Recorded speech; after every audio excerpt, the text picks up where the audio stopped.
You know that friend in school that you love hanging out with, but when there's a group project, they're the last person you choose as a partner? Yeah, that's Rarity.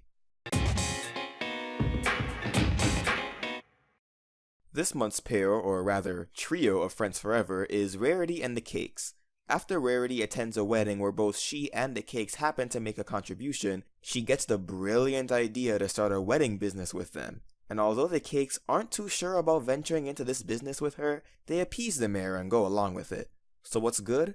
Well, I think that most of Rarity's stronger outings tend to focus on her artistic side, with Suited for Success, Rarity Takes Manhattan, and issue number 3 of the micro-series being the best examples. What keeps these stories from being tired and monotonous is that they each tackle a different side of Rarity's creativity. In the case of this story, it presents a situation where Rarity has to collaborate with others, and this is something that a lot of people can relate to, especially artists. When 2 or more creative minds come together, compromises and sacrifices have to be made.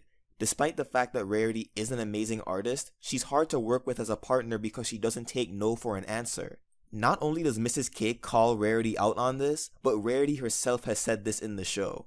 I won't take no for an answer.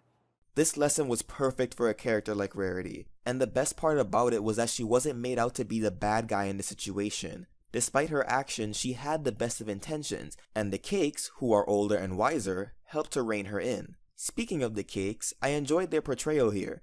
They're probably the only characters outside of the main 6 and Spike that would put up with Rarity's antics. From the beginning, they predicted that things would go wrong, and when worst came to worst, they were already prepared for what happened, which says a lot about how well they work together and how much they've been through. When Ginger Crisp is cured of her allergic reaction, it seemed sudden, but when you look at the background of previous panels, you'll see that the Cakes had it taken care of. Their ability to handle chaotic situations is pretty believable, considering that they're 2 Earth ponies with twins, one a unicorn and the other a Pegasus, and they run their own business, and they got Pinkie Pie living under their roof. I don't know about you, but I could not handle all that. Man, now I know why Silver Quill loves these 2. And to get the obvious out of the way, the art is awesome. Brenda Hickey must have been a fashion designer in a past life because all the dress designs and main stylings we see in this issue are amazing. These ponies even look good when they're sick. I mean, yeah, she's suffering from a possibly life-threatening allergic reaction, but still, isn't she adorable? So, what's not so good?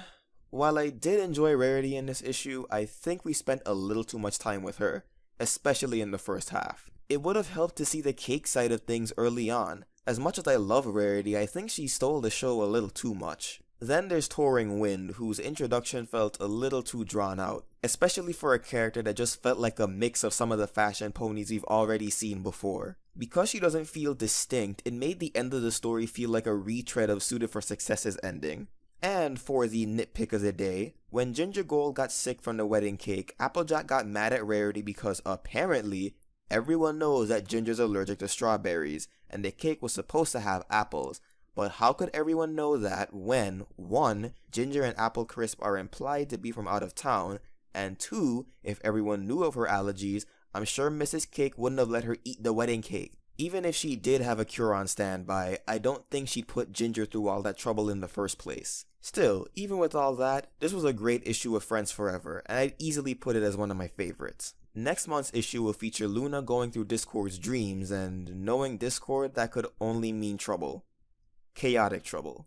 So what did you think of Friends Forever 19? Let me know in the comments below, or hit me up on Tumblr, and consider supporting me on Patreon, or commissioning me for art via PayPal. Until next time, keep it sketchy, folks.